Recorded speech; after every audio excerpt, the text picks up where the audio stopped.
Good evening everyone. కొలసీలకు రాసిన పత్రిక మొదటి అధ్యాయం 9వ వచనం నుంచి 12వ వచనం వరకు చదువుకుందాం.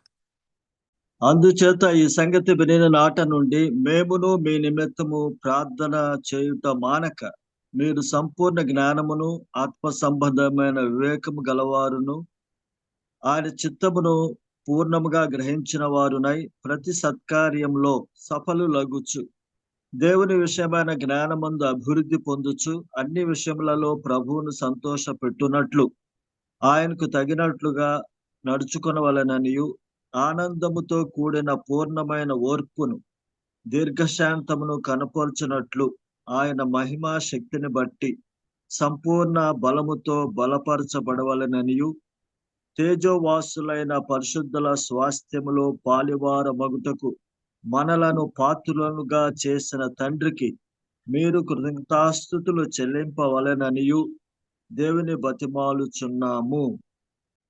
ప్రార్థన చేసుకుందాం. ప్రేమ కలిగిన మా పరలోకపు తండ్రి, మీ ఘనమైన అతి పరిశుద్ధమైన నామానికి వందనాలు ప్రభువా.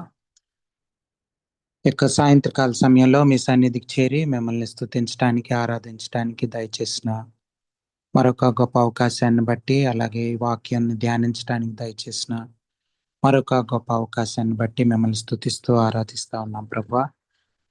ఈ సమయంలో ప్రభువా నాయన మీరేమై ఉంటున్నారో దాన్ని బట్టి మీకు వందనాలు, స్తోత్రాలు తెలియజేస్తూ ఉన్నాం.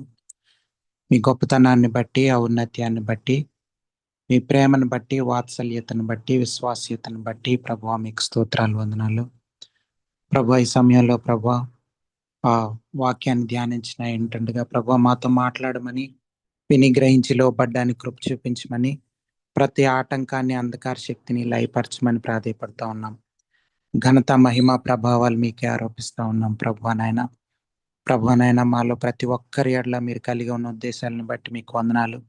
మాకు కావలసిన ఆత్మీయ ఆహారం దయచేయమని, ప్రతి ప్రభువా నాయన కృప చూపించమని, ఆత్మీయంగా ఎదగడానికి ప్రభువా నాయన ఆత్మీయ మేలులు పొందుకోవడానికి సహాయం దయచేయమని యేసు ప్రభు వారి అతి పరిశుద్ధమైన నామంలో ప్రార్థన అడిగి వేడుకుంటున్నాం తండ్రి, ఆమేన్.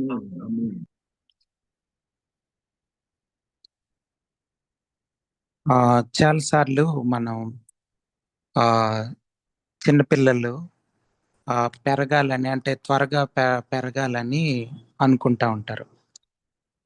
పెద్దవాళ్ళు అడిగారు అనుకోండి మీ వయసు ఎంత అని. ఒకసారి ఒక ఆయన ఒక చిన్న అబ్బాయిని, ఎంత నీ వయసు అంటే, ఇప్పుడు నాకు 12, త్వరలో 13 వస్తాయి, ఆ తర్వాత 14 వస్తాయి అని చెప్తాడన్నమాట. అంటే త్వరగా పెద్దవాళ్ళు అయిపోవాలన్న కోరిక చిన్నపిల్లల్లో మనం గమనించవచ్చు.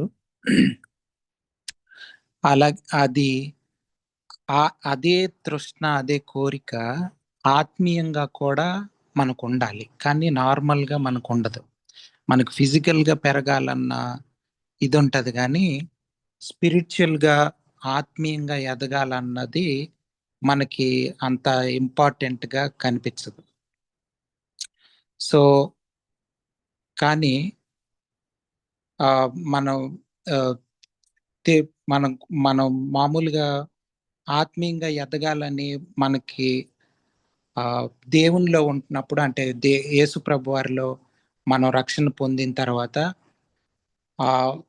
కూడా మనకు అటువంటి, అంటే ప్రతిరోజు దేవునిలో ఎదగాలన్నది మనకు అంతగా కనిపించకపోవచ్చు. కానీ రోజు బైబిల్ చదువుతున్నప్పుడు, ప్రార్థన చేస్తూ ఉంటున్నప్పుడు దేవుడు, పరిశుద్ధాత్మ దేవుడు మనం ఆత్మీయంగా ఎదిగేటట్లు చేస్తాడు. అంటే మనం ఎంత లోబడతా ఉంటే, మనం ఎంత మన పాప జీవితాన్ని, శరీరానుసారమైన జీవితాన్ని మనం వదులుకుంటే అంత ఎక్కువగా మనం దేవునిలో ఎదిగే అవకాశం ఉంటుంది. అది క్రైస్తవ జీవితానికి చాలా ప్రాముఖ్యమైంది. మనం ఆత్మీయంగా ఎదగడం అన్నది, అభివృద్ధి చెందడం అన్నది.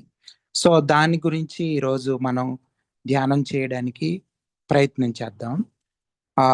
ఎఫెసీయులకు రాసిన పత్రికలో మొదటి అధ్యాయం 15 నుంచి ఒక 23 వరకు ఎవరైనా చదువుతారా? Ephesians chapter 1 15 to 23. ఈ హేతు చేత ప్రభు అయిన యేసునందలి మీ విశ్వాసమును గూర్చియు పరిశుద్ధులందరి ఎడల మీరు చూపుచున్న విశ్వాసమును గూర్చియు నేను వినినప్పటి నుండి మీ విషయమే మానక దేవునికి కృతజ్ఞతాస్తుతులు చెల్లించుచున్నాను. మరియు మీ మనోనేత్రములు వెలిగింపబడినందున ఆయన మిమ్మును పిలిచిన పిలుపు వలనైన నిరీక్షణ ఎట్టిదో, పరిశుద్ధులలో ఆయన స్వాస్థ్యం యొక్క మహిమైశ్వర్యం ఎట్టిదో ఆయన క్రీస్తునందు వినియోగపరిచిన బలాతిశయమును బట్టి విశ్వసించు మనయందు ఆయన చూపుచున్న తన శక్తి యొక్క అపరిమితమైన మహాత్యం ఎట్టిదో మీరు తెలుసుకొనవలనని మన ప్రభువైన యేసుక్రీస్తు యొక్క దేవుడైన మహిమా స్వరూపియగు తండ్రి తన్ను తెలుసుకొనుట యందు మీకు జ్ఞానమును ప్రత్యక్షతను గల మనస్సు అనుగ్రహించినట్లు నేను నా ప్రార్థనల యందు మిమ్మల్ని గూర్చి విజ్ఞాపన చేయుచున్నాను. ఆయన ఆ బలాతిశయము చేత క్రీస్తును మృతుల్లో నుండి లేపి సమస్తమైన ఆధిపత్యము కంటెను, అధికారము కంటెను, శక్తి కంటెను, ప్రభుత్వము కంటెను ఈ యుగమునందు మాత్రమే గాక రాబో యుగమునందును పేరు పొందిన ప్రతి నామము కంటెను ఎంతో హెచ్చుగా పరలోకమునందు ఆయనను తన కుడిపార్శ్వమున కూర్చుండబెట్టుకుని ఉన్నాడు. మరియు సమస్తమును ఆయన పాదముల క్రింద ఉంచి సమస్తము పైనే ఆయనను సంఘమునకు శిరస్సుగా నియమించెను.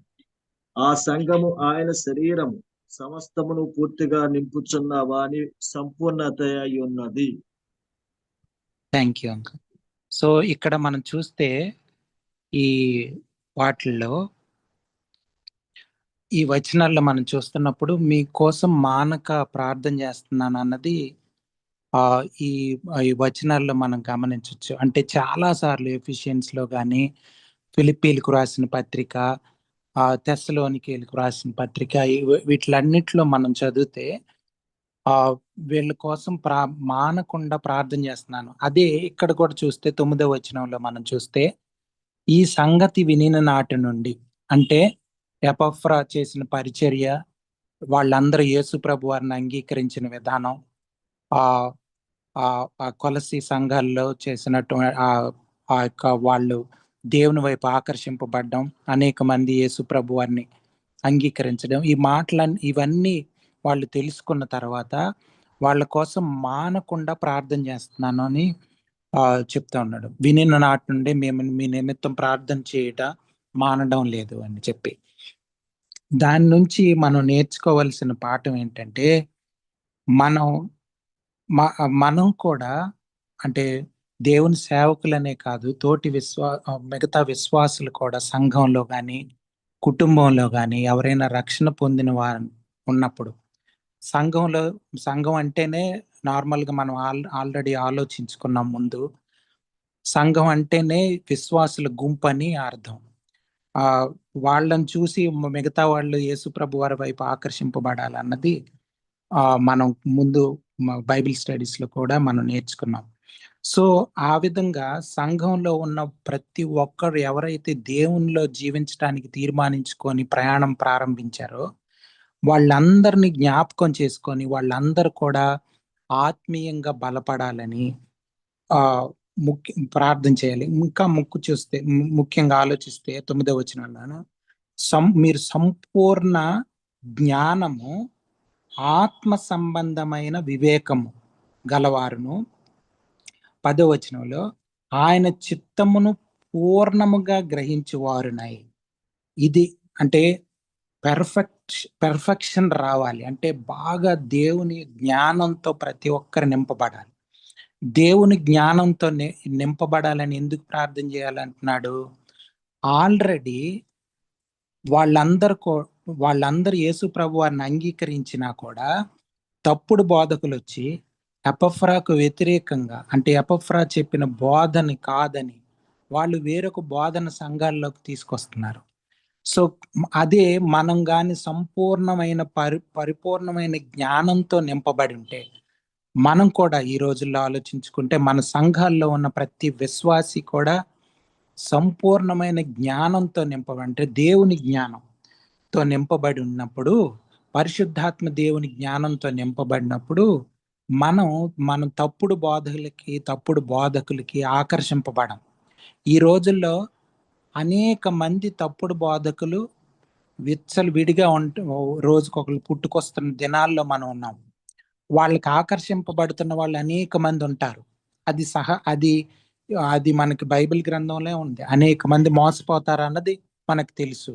కానీ మనం ఈ యొక్క సాయంత్ర సమయంలో మనం నేర్చుకోవాల్సిన గొప్ప పాఠం ఏంటంటే, మనం ప్రార్థన చేయాలి. మన సంఘంలో ఉన్న విశ్వాసుల గురించి ప్రార్థన చేయాలి. ఎవ్వరు కూడా ఇవి తప్పుడు బోధల్లో పడిపోకూడదు. నిజమైన జ్ఞానం తెలుసుకోవాలి. నిజమైన క్రైస్తవ జీవితాన్ని అర్థం చేసుకొని, ఎవ్వరిని కదిలించినా సరే, వాళ్ళు ఎవరు తప్పుడు బోధకులొచ్చినా, తప్పుడు బోధలు చేయడానికి ఎవరైనా ప్రయత్నించినా, ఈజీగా వాళ్ళని గ్రహించుకొని వాళ్ళకి ఆకర్షింపబడకుండా ఉండే అవకాశం ఉంటది. దానికోసం మనం ప్రార్థన చేయాలి. చూడండి, మనం చాలా ప్రేయర్ పాయింట్స్ చూస్తాం. కానీ ఇటువంటి ప్రార్థన ఎప్పుడైనా ఈ ప్రార్థన అవసరతలు మనం ఎప్పుడైనా గమనించామా? జ్ఞానంతో నింపబడి ఉండాలి. మన సంఘంలో ప్రతి ఒక్కళ్ళు కూడా సంపూర్ణ జ్ఞానంతో ఆత్మ సంబంధమైన వివేకం ఉండాలి. అంటే మామూలు అది చదువుకుంటే వచ్చేది కాదు, డిగ్రీలు సంపాదించుకుంటే వచ్చేది కాదు, లేకపోతే వేదాంత కళాశాలల్లో చదువుకుంటే వచ్చేది కాదు. అది కేవలం పరిశుద్ధాత్మ దేవుని ప్రత్యక్షత వలన, వాక్యం చదువుతున్నప్పుడు లేకపోతే వాక్యం వింటున్నప్పుడు దేవుడు మనకిచ్చే ప్రత్యక్షత. దేవుడు ఎవరికి ఎటువంటి ప్రత్యక్షత ఇస్తాడన్నది దేవుడు చేస్తాడు. ఎందుకంటే ఎవరు ఎటువంటి వాళ్ళు, ఎవరి హృదయం ఎలా ఉంది, ఎవరు ఏ విధంగా ఆలోచిస్తున్నారు, ఎవరి మనసులో ఏముంది అన్నది దేవుడు తప్ప ఎవరికి అర్థం కాదు. కానీ మనకి దేవునికి సంబంధించిన విషయాలు ఇవి. ఆత్మ సంబంధమైన వివేకం కొంతమందికే దొరికే కాలంలో మనం ఉన్నాం. చూడండి, అనేక మంది మోసపోతున్నారంటే అర్థం ఏంటి? ఆత్మ సంబంధమైన వివేకం అన్నది, దేవుని జ్ఞానం అన్నది కొంతమందికి మాత్రమే దొరుకుతుంది. ఎందుకు కొంతమందికి అంటే, వాళ్ళే అవసరతను గుర్తెరిగి దేవుని సన్నిధిలో ప్రార్థన చేసి, వాళ్ళ సంఘాల్లో ఉన్న వాళ్ళు ప్రార్థన చేసి, జ్ఞానం కావాలి, దేవుని వివేకం కావాలని వాళ్ళు ప్రార్థన చేసినప్పుడు దేవుడు వాళ్ళ మొరాలకించి వాళ్ళకి ఆ వివేకం దయచేస్తున్నాడు. అటువంటి ప్రార్థనలు మనం చేయాలి. వీటి గురించి మనం గోజాడాలి సంఘాల్లో. మనం చూడండి, 10th క్లాస్ ఎగ్జామ్స్ రాస్తే వాళ్ళ కోసం ఫాస్టింగ్ ప్రేయర్స్ చేస్తాం. లేకపోతే ఉద్యోగాల కోసం ఫాస్టింగ్ అంటే ఉపవాస ప్రార్థనలు చేస్తాం. లేకపోతే పెళ్ళిళ్ళు అవ్వాలని చేస్తాం, పిల్లలు పుట్టాలని చేస్తాం, ఆర్థిక ఇబ్బందులు పోవాలని చేస్తాం. కానీ ఇటువంటి ప్రార్థనలు చేస్తామా? చేయరు. ఎందుకని ఈ రోజుల్లో అనేక మంది మోసపోవడానికి కారణం ఇదే. దాని వల్లనే మనిషి ఆలోచనలతో శరీరానుసారమైన ఆలోచనలతో నింపబడిపోయి, ఆత్మ సంబంధమైన వివేకం లేక అనేక మంది దేవుని సంఘాలకి వాటికి నిజమైన దేవుని సంఘంలో చేర్చబడలేక, దేవుని జ్ఞానం దొరక్క, తప్పుడు బోధకుల వైపు ఆకర్షింపబడుతూ అనేక మంది దేవునికి దూరం అయిపోతా ఉన్నారు. చాలా మందికి నిజమైన క్రైస్తవ జీవితం అర్థం కావట్లేదు. వీళ్ళు ఎందుకు ప్రేయర్ ఎందుకు చేస్తున్నారు? ఈజీగా మనం అర్థం, మానకుండా ప్రార్థన చేయవలసిన ప్రేయర్ పాయింట్స్ ఇవి. మనం ఎప్పుడు మర్చిపోకూడదు. జ్ఞానం దొరకాలి, జ్ఞానంతో నింపబడాలి. అప్పుడే నిజమైన క్రైస్తవ జీవితం మనం జీవించగలం అని చెప్పి మనం వీటి కోసం ప్రార్థన చేయాలి. అందుకే వీళ్ళు మానకుండా ప్రార్థన చేస్తున్నారు. ఒకసారి అది ఫిలిప్పీలకు రాసిన పత్రిక 1వ అధ్యాయం 9, 10, 11 వచనాలు చదువుతారా? ఫిలిప్పీలకు రాసిన పత్రిక 1వ అధ్యాయం 9, 10, 11. కాలము సంపూర్ణమైనప్పుడు జరగవలసిన ఏర్పాటును బట్టి ఆయన తన దయ సంకల్పము చొప్పున తన చిత్తమును గూర్చిన మర్మమును మనకు తెలియజేసి, మనకు సంపూర్ణమైన జ్ఞాన వివేచన కలుగుటకు ఆ కృపను మన ఎడల విస్తరింపజేసెను. ఈ సంకల్పమును బట్టి ఆయన పరలోకములో ఉన్నవే గాని భూమి మీద ఉన్నవే గాని సమస్తమును క్రీస్తునందు ఏకముగా సమకూర్చవలెనని తనలో తాను నిర్ణయించుకొనెను. చూడండి, 10వ వచనం చూస్తే, అంటే ఇప్పుడు చదివిన వచనానికి దానికి చూడండి, దేవుని చిత్తం గూర్చిన పూర్ణముగా గ్రహించిన వారునై, అంటే దేవుని చిత్తం తెలియాలి. ఈ రోజుల్లో మనం చూస్తే ఇది ఒక పెద్ద మిస్టరీ, దేవుని చిత్తం అనేది. అందుకనే ఇది చాలా కష్టమైనది. దేవుని చిత్తం తెలుసుకోవడం అన్నది మనకి మనకి దేవుని చిత్తం అనగానే చాలా కష్టం అండి అన్న భావన మన మైండ్స్ లో వచ్చేస్తుంది. ఎందుకు తెలుసా? మనకి దేవునితో రిలేషన్షిప్ సరిగ్గా లేకపోతే దేవునితో ఒక ఫెలోషిప్ ఒక సంబంధం సరిగ్గా లేకపోవడం వల్లనే దేవుని చిత్తం సరిగ్గా అర్థం కాదు. భక్తులకి ఈజీగా దేవుని చిత్తం తెలిసేది. మీరు మొదటి శతాబ్దంలో శిష్యుల జీవితాలు చూస్తే అనేక సార్లు పరిశుద్ధాత్మ దేవుడు వాళ్ళతో మాట్లాడిన విధానం. ఆ రోజుల్లో వాళ్ళకి మన దగ్గర ఉన్న బైబిల్ లేదు.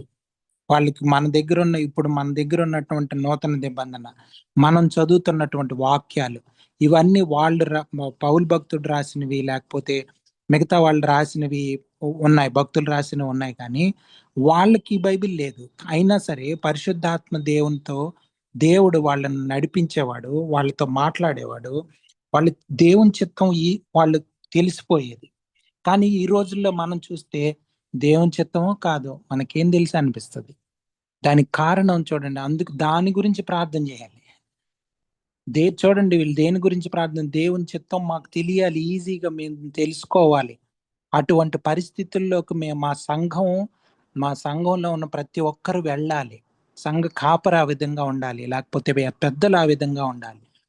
దేవుని చిత్తం చేసే సంఘ కాపరులు, దేవుని చిత్తం చేసే సంఘ పెద్దలు, దేవుని చిత్తం చేసే విశ్వాసులు ఉండాలి సంఘాల్లో, కుటుంబాల్లో, వ్యక్తిగత జీవితంలో దేవుని చిత్తం చేసే విశ్వాసులు ఉండాలి. ఇది మనం ప్రార్థన చేయాల్సిందే. కానీ ఇవన్నీ విడిచిపెట్టి ఏవేవో ప్రార్థనలు చేస్తూ ఉంటాం. రాత్రులు రాత్రి అంతా ప్రార్థన చేసేటప్పుడు ఏవేవో చేస్తూ ఉంటాం.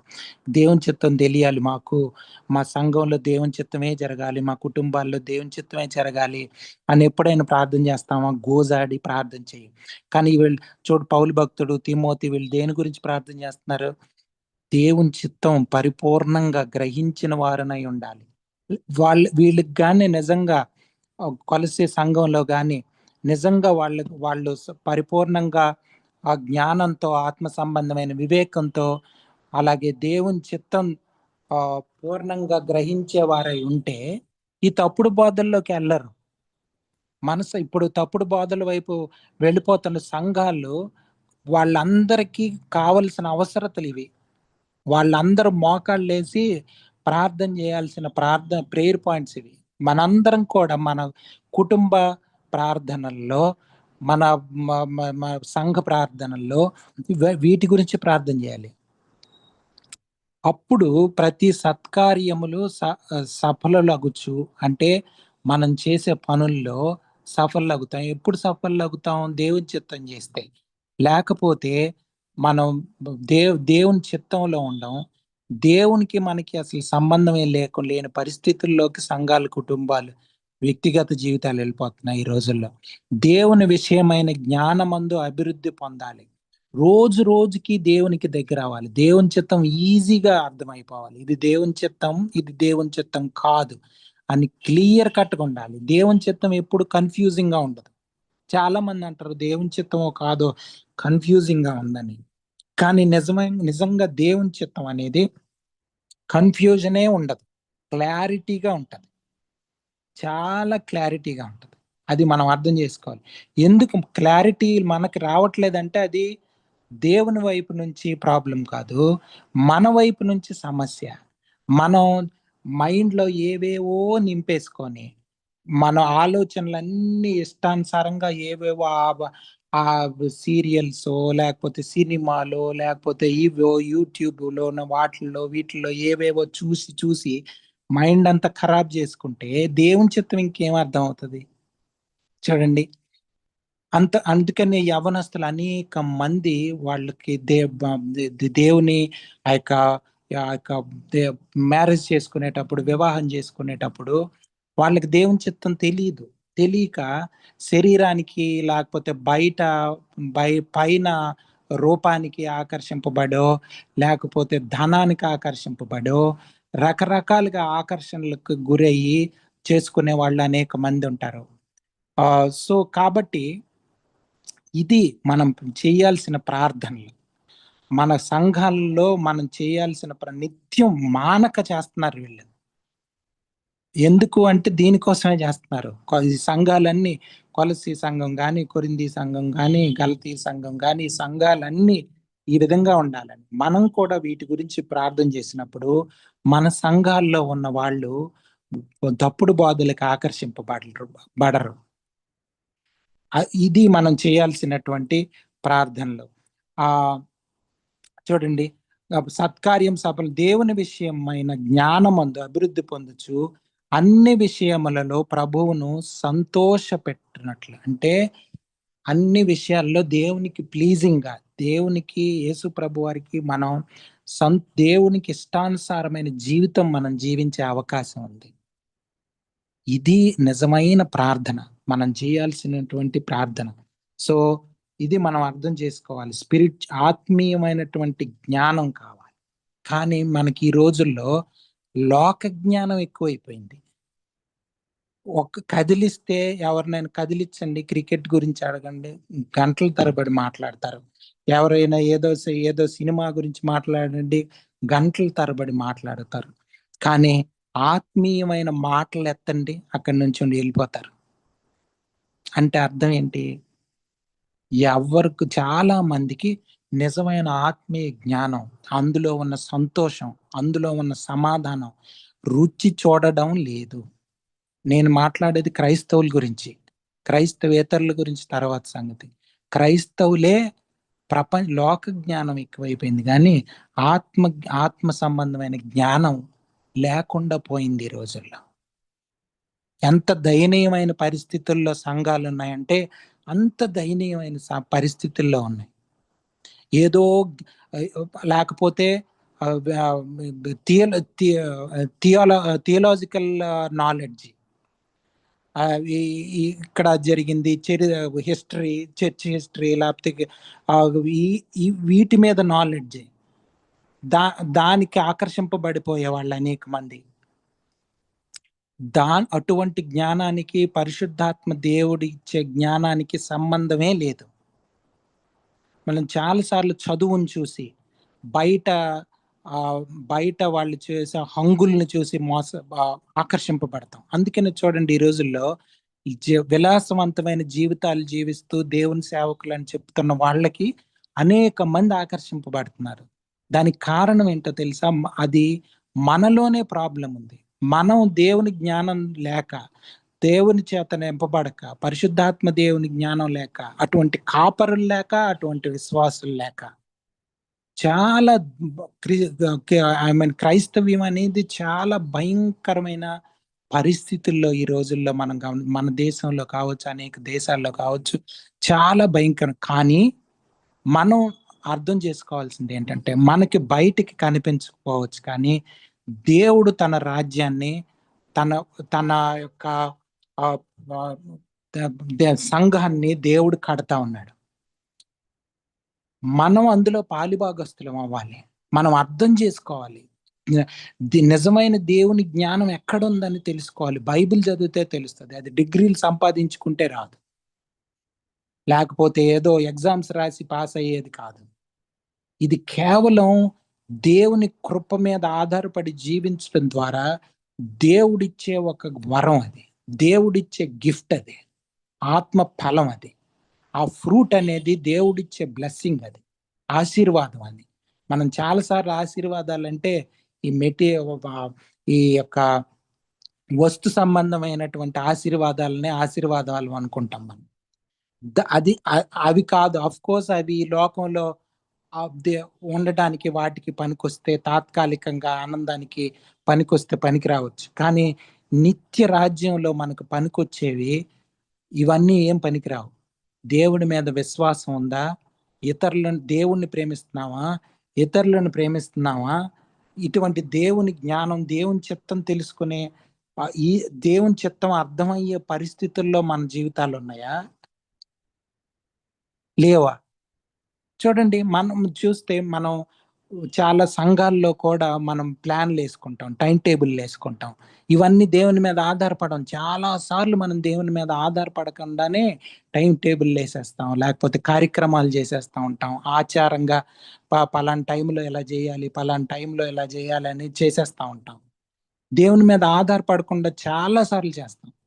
అటువంటి అజ్ఞానం మనలో నుంచి పోవాలి, అటువంటి వివేకం రావాలి. ఆత్మ సంబంధమైన వివేకం లేకే ఇటువంటి తప్పుడు విధానాలు మనం ఫాలో అవుతున్నాం. దేవుని మీద చూడండి, మొదటి శతాబ్దంలో మనం చూస్తున్నప్పుడు పౌలు భక్తుడు లేకపోతే మిగతా వాళ్ళు శిష్యులు పరిచర్య చేసేటప్పుడు వాళ్ళు ఒక ప్రాంతానికి వెళ్ళాలనుకొని వాళ్ళు దైవికంగానే మంచి పనే, సువార్త ప్రకటించడానికే వెళ్తున్నారు. కానీ దేవుని చిత్తం అనేది ఒకటి ఉంటది. అది కాకుండా వెళ్ళిపోతా ఉంటే పరిశుద్ధాత్మ దేవుడు ఆటంకాలు క్రియేట్ చేసి పెడతాడు. అప్పుడు వాళ్ళకి అర్థం అవుతుంది, ఇక్కడికి వెళ్ళడం దేవుని చిత్తం కాదని అర్థం చేసుకొని దేవుని చిత్త ప్రకారం వేరే ప్రాంతానికి వెళ్ళి దేవుని సువార్త ప్రకటిస్తారు. చూడండి, మనం చాలా సార్లు దేవుని చిత్తం పట్టించుకోకుండానే వివేకం లేకుండా ప్రవర్తిస్తాం. సో ఈ రాత్రికాల సమయంలో ఇటువంటి జ్ఞానం చాలా మందికి లేదు. చాలా మంది చదువులు అనుకునే వాళ్ళు, ఆడంబరాలకు లోబడిపోయే వాళ్ళకి ఇటువంటి ప్రత్యక్షత దొరకట్లేదు ఈ రోజుల్లో. చూడండి, బయటికి ఈ రోజుల్లో మీరు చూస్తే బయటికి అంటే ఆడంబరంగా చూపించుకున్న వాళ్ళే పెద్దవాళ్ళుగా చలామణి అవుతా ఉంటారు. కానీ దేవునికి వాళ్ళకి ఏం సంబంధం ఉండదు. చూడండి, ఇది మనం ఈ యొక్క రాత్రికాల సమయంలో నేర్చుకోవాలి. మీకేమన్నా సందేహాలున్నా మీరు మధ్యలో ఆపి అడగొచ్చు. ఒకసారి నిర్గమకాండం 31వ అధ్యాయం 3వ వచనం చదువుతారా? 3వ వచనం 6వ వచనం. విచిత్రమైన పనులను కల్పించుటకును, బంగారుతోను వెండితోను ఇత్తడితోను పని చేయుటకును, పొదుగుటకై రత్నములను సానబెట్టుటకును, కర్రను కోసి చెక్కుటకును, సమస్త విధములైన పనులను చేయుటకును, జ్ఞాన విద్య వివేకములను సమస్తమైన పనుల నేర్పును వానికి కలుగునట్లు వానిని దేవుని ఆత్మ పూర్ణునిగా చేసి ఉన్నాను.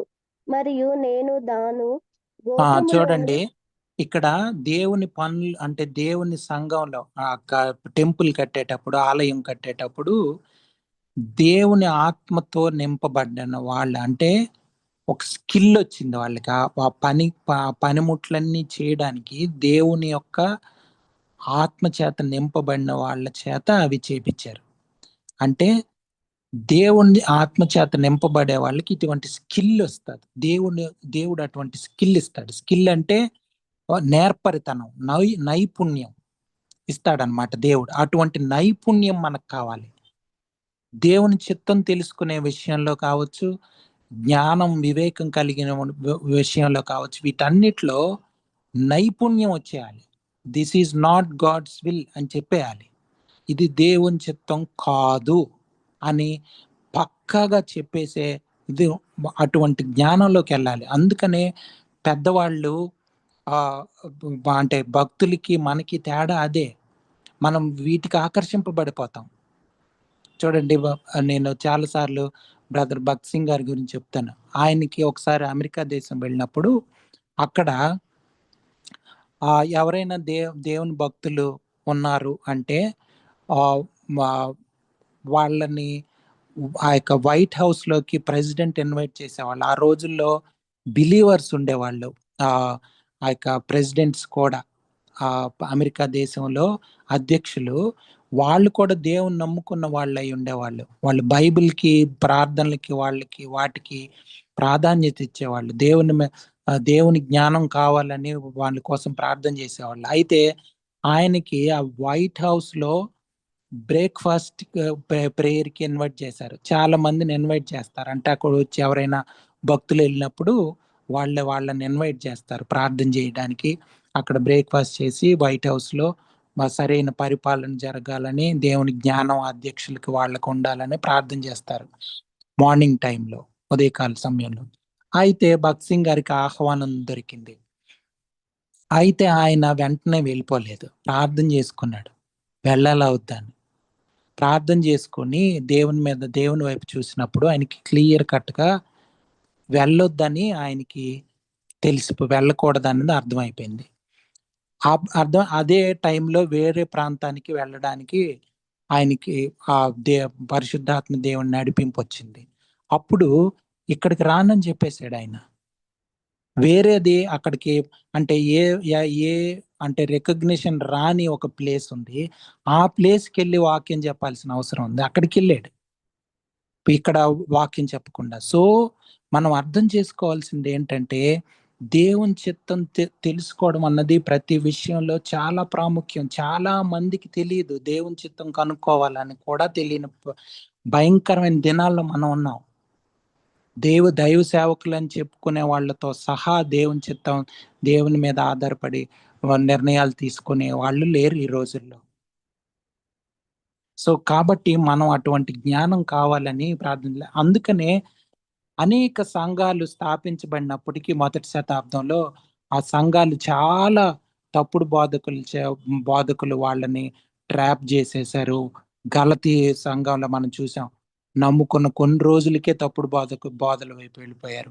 ఇలాగా అనేక సంఘాలు ఆ విధంగా ఉన్నాయి. ఈ రోజుల్లో అయితే ఇంకా భయంకరంగా అసలు అవి తప్పుడు బోధలనే మనకు తెలియవు. అలాంటి దినాల్లో మనం ఉన్నాం. ఎందుకు తెలియదంటే జ్ఞానం లేక, వివేకం లేక, పరిశుద్ధ ఆత్మపూర్ణులు లేక, ఆ నైపుణ్యం లేక, పరిశుద్ధాత్మ దేవుని నింపుదల లేక. సో ఈ జ్ఞానంతో అంటే ఈ చదువుకునే జ్ఞానం ఎక్కువైపోయింది, ఆత్మ సంబంధమైన జ్ఞానం తగ్గిపోయింది.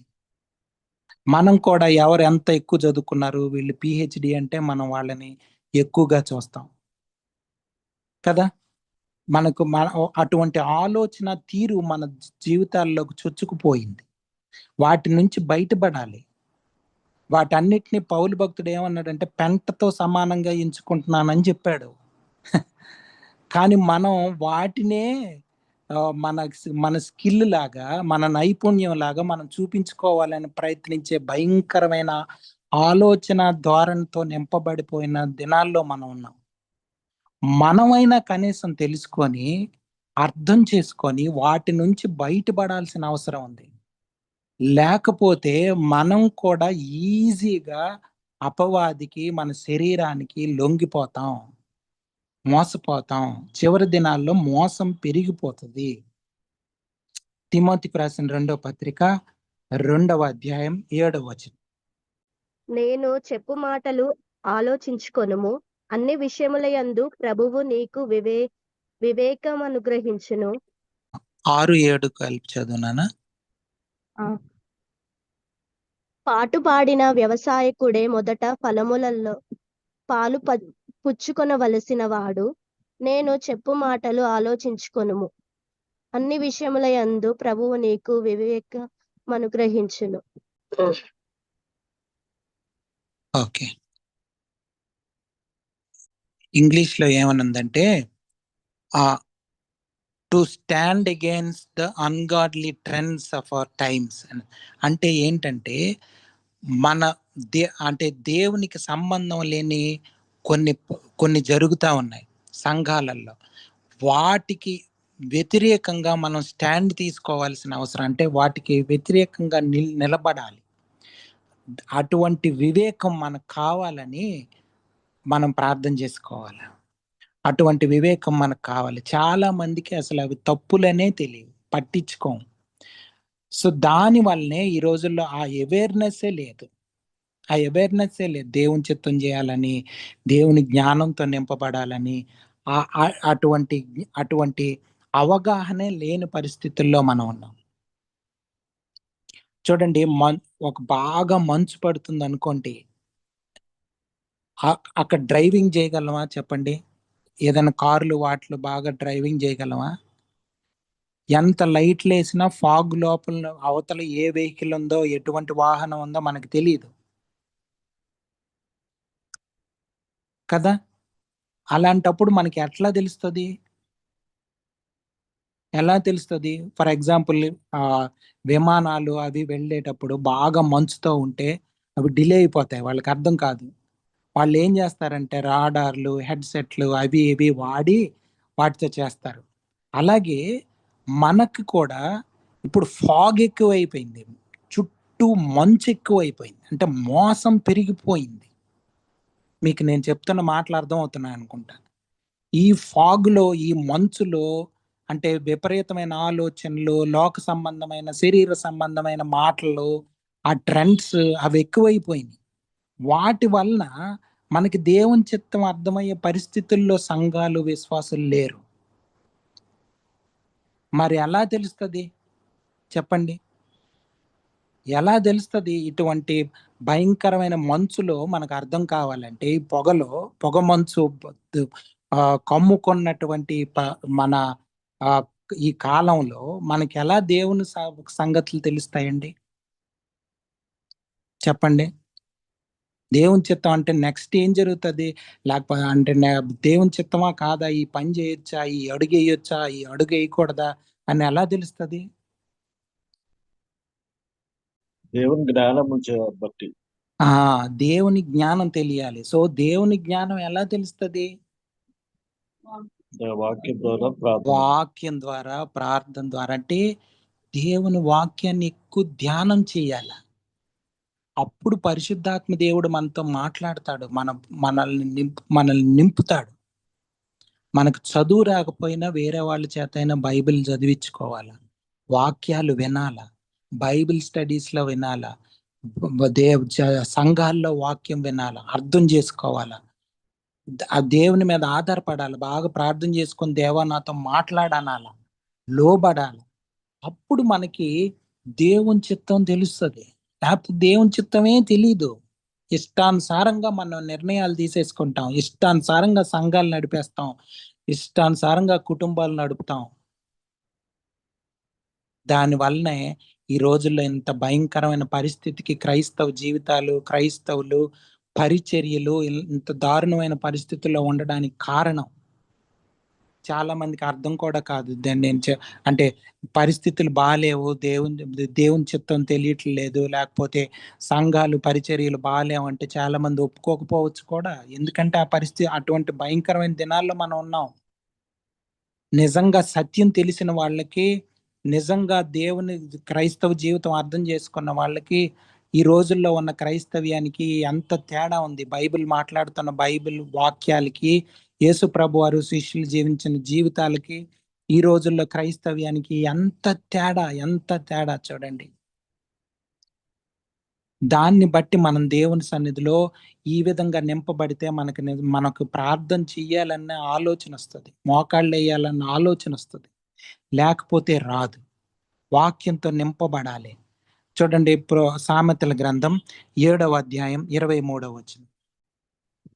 తనకు ప్రాణహానికరమైనదని ఎరుగక ఉరి యొద్దకు పక్షి త్వరపడునట్లును వాని గుండెను అంబు చీల్చు వరకు వాడు దాని వెంట పోయెను. చూడండి, ఫూలిష్ మ్యాన్ యాడ్ చేస్తాడంటే ఫూలిష్ ఉమెన్ డోర్ దగ్గర ఉంటాడంట.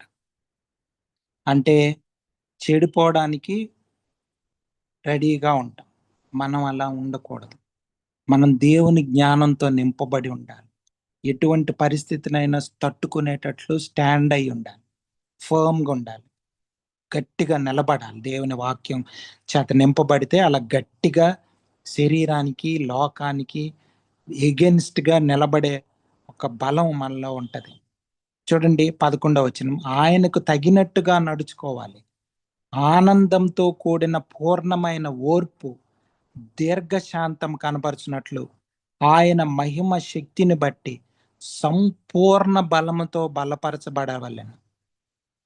దేవుని బలంతో వాక్యం మెడిటేట్ చేసేటప్పుడు, ధ్యానించేటప్పుడు ఊరకనే 2-3 వచనాలు చదివేసి ఆఫీస్కి వెళ్ళిపోవటం కాదు. ధ్యానం చేయాలి. దివారాత్రములు దేవుని వాక్యాన్ని ధ్యానం చేయాలి. దీని అర్థం ఏంటి, దేవుడు ఈరోజు ఏం మాట్లాడాడు, దానికోసం మెడిటేట్ చేయాలి. ధ్యానం చేసేటప్పుడు మనకు ఆ బలం దొరుకుతుంది. అప్పుడు మనం స్టాండ్ అవ్వాలి. ఇది తప్పుడు బోధ అని క్లియర్గా చెప్పగలం.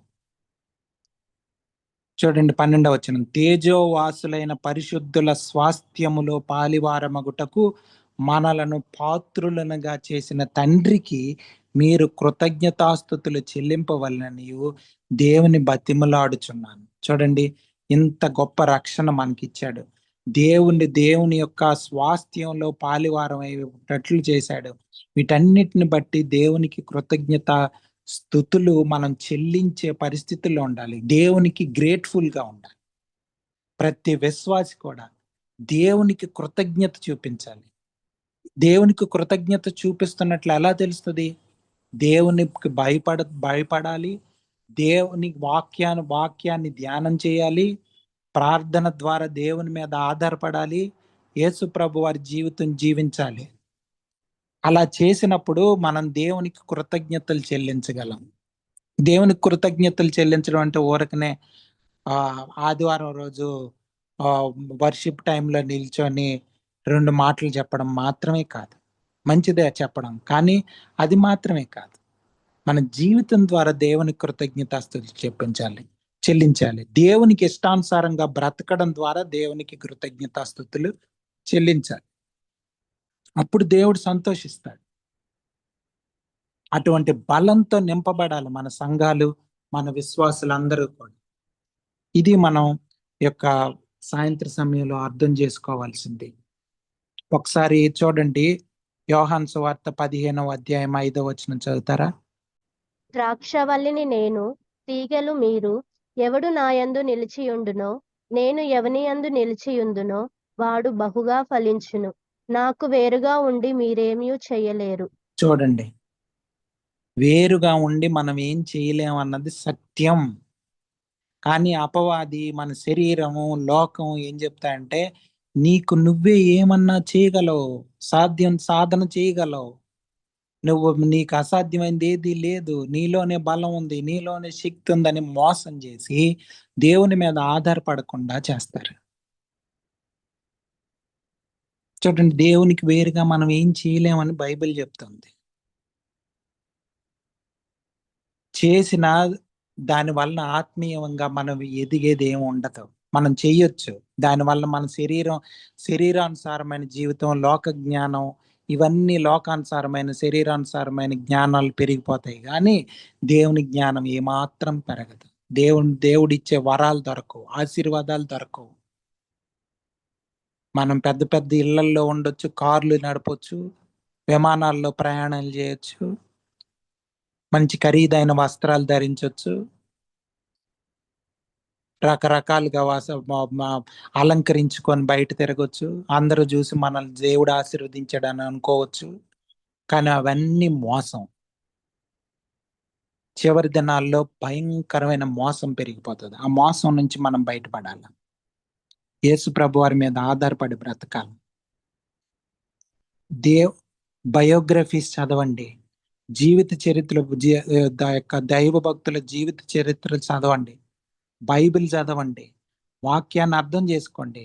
లిటరేచర్ చాలా మంచి మంచి భక్తులు రాసిన పుస్తకాలు ఉన్నాయి, అవి చదవండి. ఈ రోజుల్లో సరైన పుస్తకాలు కూడా దొరికే పరిస్థితుల్లో లేవు. సరైన పుస్తకాలు ఎవరికి తెలియని కూడా తెలియదు. అటువంటి భయంకరమైన దినాల్లో మనం ఉన్నాం. మీకేమన్నా అనుమానాలు, సందేహాలు ఉంటే అడగొచ్చండి. ప్రైజ్ ది లార్డ్ అన్న. Praise the lord.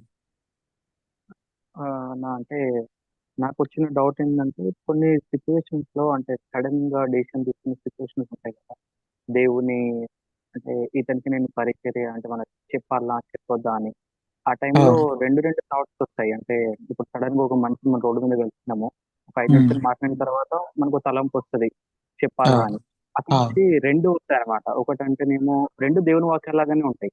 ఒకటేమో చెప్పు కరెక్ట్ అంటది, ఇంకోటేమో మేబీ ఇది కరెక్ట్ కాదు అంటే ఈ సిచ్యువేషన్ కాదు అన్నట్టుగా. అంటే 2 దేవుణ్ణి చూసినట్టే అనిపిస్తాయి. ఆ 2 సిచ్యువేషన్ లో డిసిషన్ తీసుకోలేకపోతాం కదా మనం. అంటే ఆ టైంలో మళ్ళీ నిల్చొని మనం ప్రార్థన చేసే సమయం కూడా ఉండదు కొన్నిసార్లు. సో ఆ టైంలో ఎలా డీల్ చేయాలి? అవును, కరెక్ట్. ఒకసారి ఒక దైవ సేవకుడు, ఆయన దేవుని వాక్యం చెప్పేసిన తర్వాత స్టేజ్ దిగి వెళ్తా ఉంటే ఆయనకు ఒక ఆలోచన వచ్చింది. ఏంటంటే, వాక్యం ఇంకా బాగా చెప్పాల్సింది, సరిగ్గా చెప్పలేదన్న ఆలోచన సడన్ గా వచ్చింది. వచ్చి వెళ్ళి మోకాళ్ళేసి దేవుని దగ్గర ప్రార్థన చేసుకుంటా ఉన్నాడు. సారీ, నేను సరిగ్గా ఈరోజు చెప్పలేకపోయానని. అప్పుడు కొంతసేపు అలా ప్రార్థన చేస్తూ ఉండగా సడన్ గా ఆయనకి తలంపు వచ్చి అంటే దేవుని ప్రత్యక్షత దొరికింది. దేవుని తలంపులు రావడం మొదలెట్టాయి. అసలు బాగా చెప్పలేదని ఎవరన్నారు? నీకు నువ్వే అనుకున్నావా? లేకపోతే ఏంటంటే అది సైతాన్ నుండి వచ్చిన ఆలోచన అంతే. మన చేతుల్లో కాదు కదా. మనం ప్రార్థన చేశాము, దేవుడు మాట్లాడాడు అన్నది మనం అర్థం చేసుకోవాలి. నేను మాట్లాడింది నువ్వు కాదు అని దేవుడు ఎప్పుడైతే ఆ ప్రత్యక్షత ఇచ్చాడో అప్పుడు దేవుని క్షమాపణ అడిగాడు. చాలాసార్లు అంటే మనకు మెచ్యూరిటీ అంత ఈజీగా రాదు. మనం ఎక్కువ దేవుని మీద ఆధారపడుతున్నప్పుడు, లోబడుతున్నప్పుడు అది స్లోగా అటువంటి పరిస్థితులు ఎలాగా అధిగమించాలన్న జ్ఞానం దేవుడిస్తాడు మనకి. ఒకప్పుడు మనం ఎవరైనా అడిగినప్పుడు, ఎవరైనా ఏదైనా డౌట్ అడిగినప్పుడు, లేకపోతే ఏదైనా అడిగినప్పుడు అప్పుడప్పుడే దేవుని నమ్ముకున్న విశ్వాసులు అవ్వచ్చు, ఇంకా దేవుని జ్ఞానంతో నింపబడిన వాళ్ళ పడకుండా ఉండొచ్చు, అప్పుడప్పుడు ఎదుగుతున్న వాళ్ళు అయి ఉండొచ్చు. అప్పుడే మనకి తెలియదు. వెంటనే అంటే ఇలాగని మనం చాలాసార్లు తప్పులు చేయొచ్చు. కానీ స్లోగా దేవుని మీద ఆధారపడుతున్న కొలది దేవుని ప్రత్యక్షత దొరుకుతుంది. అంటే దేవుడు రివీల్ చేస్తాడు, ఓ ఈ సమయంలో ఇలాగ రియాక్ట్ అవ్వాలి అన్నది. నిజంగా మనం చేయాల్సింది ఏంటంటే, క్రైస్తవులంగా అంటే అల్టిమేట్ గా తెలుసుకోవాల్సింది, యేసు ప్రభువారు ప్రతి పరిస్థితిని అధిగమించాడు. సో ఆయన ఏ విధంగా రియాక్ట్ అయ్యాడు అన్నది మనం గాని ఆల్రెడీ మనకి తెలుసుంటే, ఇటువంటి పరిస్థితులు వచ్చినప్పుడు యేసు ప్రభువారు ఏ విధంగా ఆయన ప్రతిస్పందించాడు, రియాక్ట్ అయ్యాడు అన్నది మనకు తెలిస్తే, అటువంటి వాక్యాలు ధ్యానం చేసుంటే, అటువంటి పరిస్థితులు అర్థం చేసుకొని జ్ఞానంతో నింపబడి ఉంటే, పరిశుద్ధాత్మ దేవుని కృప ద్వారా నింపబడి ఉంటే ఈజీగా మనం దాని నుంచి అధిగమించవచ్చు. అది ఈ రోజు ఇప్పుడే మనకు తెలియకపోవచ్చు.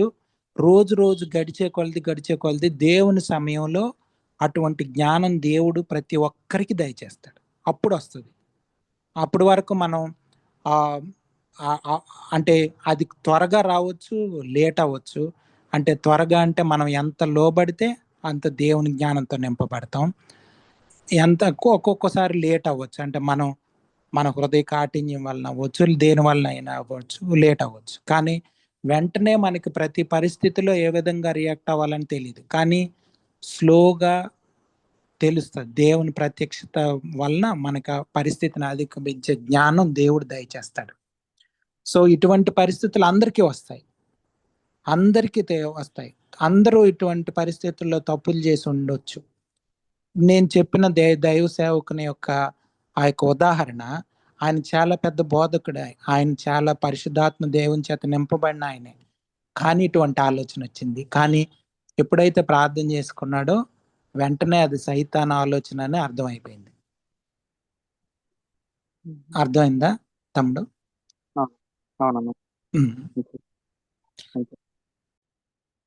ఒకవేళ ఎవరు లేకపోతే ఎవరైనా ప్రేరేపించబడిన వాళ్ళు ప్రార్థన చేస్తే ముగించుకో. ప్రేమనముల ప్రియ పరలోకపు తండ్రి, నీకు వందనాలు స్తోత్రాలు చెల్చుకున్నాను తండ్రి. కృపామేడ దయామేడ నీ ఘనమైన నామానికి వందనాలు స్తోత్రాలు చెల్చుకున్నాను తండ్రి. అద్వితీయుడు ఆది సంభూతుడా నీకు వందనాలు స్తోత్రాలు చెల్చుకున్నాను తండ్రి. కోట్ల దూతలతోటి నిత్యం పరిశుద్ధుడు అని గాన ప్రతిగానాలతో నిత్యం కొన్ని ఆడపరిచిన దేవా, కీర్తనీయుడ మహనీయుడ మహోన్నతుడా నీకు వందనాలు స్తోత్రాలు చెల్చుకున్నాను తండ్రి. స్తుతులకు పాత్రుడా నీకే వందనాలు తండ్రి. మమ్మల్ని ఇంకను సజీవ లెక్కలో ఉంచిన దేవానికి వందనాలు స్తోత్రాలు తండ్రి. ఈ రోజును చూడక ఎంతో మంది గతించిపోతున్నారు తండ్రి, కానీ మాకు అలాంటి పరిస్థితిని తేక తండ్రి, ఈ రోజుని తండ్రి ఏసే మమ్మల్ని సజీవ లెక్కలో ఉంచి నేను స్తుతించడానికి, ఆరాధించడానికి, నీ అమూల్యమైన వాక్యాన్ని వినడానికి మమ్మల్ని ఇంకను తండ్రి సజీవ లెక్కలో ఉంచిన దేవానికి వందనాలు స్తోత్రాలు చెల్చుకున్నాను తండ్రి. మరి తండ్రి ఏసే తండ్రి ఈ బైబిల్ స్టడీలో తండ్రి మమ్మల్ని అందరినీ పాల్గొనిచ్చిన దేవానికి వందనాలు స్తోత్రాలు తండ్రి. మరి అన్న ద్వారా కూడా అనేక విషయాలు మాకు తెలియజేసి ఉన్నావు తండ్రి. అన్న ద్వారా అనేక విషయాలతో మాతో మాట్లాడినందుకు వందనాలు స్తోత్రాలు చెల్చుకున్నాం తండ్రి. నిజమే తండ్రి, నీ పట్ల తండ్రి మేము దైవ జ్ఞానాన్ని పొందుకోవాలి తండ్రి. వాక్యాన్ని ప్రతిదినము ధ్యానిస్తేనే తండ్రి అందులో ఉన్న విషయాలు మేము గ్రహించగలుగుతాం తండ్రి. అనేక మర్మాలను మేము తెలుసుకోగలుగుతాం తండ్రి. ఏసే తండ్రి, ఇంకను నేను నీకు దూరంగా ఉన్నానని తండ్రి రోజు వాక్యం ద్వారా మాట్లాడి ఉన్నావు తండ్రి. దాన్ని బట్టి స్తోత్రాలు చెల్చుకున్నాం తండ్రి. ఏసే మా జీవితంలో అందరి జీవితంలో తండ్రి నీ చిత్తానుసారంగా జరిపించండి తండ్రి. నిజమే తండ్రి, ఈ లోకంలో ఎన్నో ఘోరాలు తండ్రి జరుగుతా ఉన్నాయి. నీ రాకడ అతి సమీపంగా ఉంది తండ్రి. నీ రాకడ సమయంలో ఎన్నో జరుగుతా ఉంటాయి. వాటిని మేము గ్రహించే కృపని, జ్ఞానాన్ని మాకు దయచేయండి తండ్రి. అవి గ్రహించాలంటే తండ్రి ముందుగా నీ వాక్యాన్ని చదువుకోవాలి తండ్రి. నీ వాక్యాన్ని చదువుకుంటేనే తండ్రి మాకు అవన్నీ తెలుస్తాయి తండ్రి. ఏసే మరి ఒక్కసారి అన్న ద్వారా మాట్లాడినందుకు వందనాలు తండ్రి. ఇది కూడా ఒక సూచనే తండ్రి. ఏసే ముందుగా మాకు చెప్పి ఉంటున్నావు తండ్రి. ముందుగా మీరు తెలుసుకోవాలని చెప్పేసి తండ్రి వందనాలు తండ్రి. మరి ప్రతి ఒక్కరు తండ్రి మాటని హృదయంలో ఉంచుకొని తండ్రి ఏసే ప్రతి ఒక్కరి వాక్యాన్ని ప్రతిదినం ధ్యానించుటకు సహాయించి అనేక మర్మాలను, అనేక విషయాలను ముందుగా గ్రహించే గొప్ప కృపని వారందరికీ దయచేయండి. నాకును దయచేయండి తండ్రి. నీకు స్తోత్రాలు చెల్చుకున్నాం తండ్రి. మరి తండ్రి ఏసే ఇంకా చాలా మంది తండ్రి అబద్ధ బోధకులు కూడా ఉంటున్నారు తండ్రి. వాళ్ళ నిజ స్వరూపాలు ఏంటో కూడా తండ్రి మేము తెలుసుకోవడానికి సహాయం చేయండి తండ్రి. నీకు స్తోత్రాలు తండ్రి. ఏది జరిగినప్పటికీ తండ్రి ప్రతి జీవితంలో, ప్రతి ఒక్కరి జీవితంలో నీ చిత్తానుసారంగా జరిపించమని అడుగుచ్చు. ఇలాంటి విషయాలు అనేకమైన మేము అన్న ద్వారా ప్రతి వారం తెలుసుకునే గొప్ప కృపను మాకు దయచేయమని అడుగుచ్చు. ఈ చిన్ని ప్రార్థన యేసు నామములో అడిగి వేడుకొంచున్నాను తండ్రి. ఆమేన్. ఆమేన్. Thank you so much.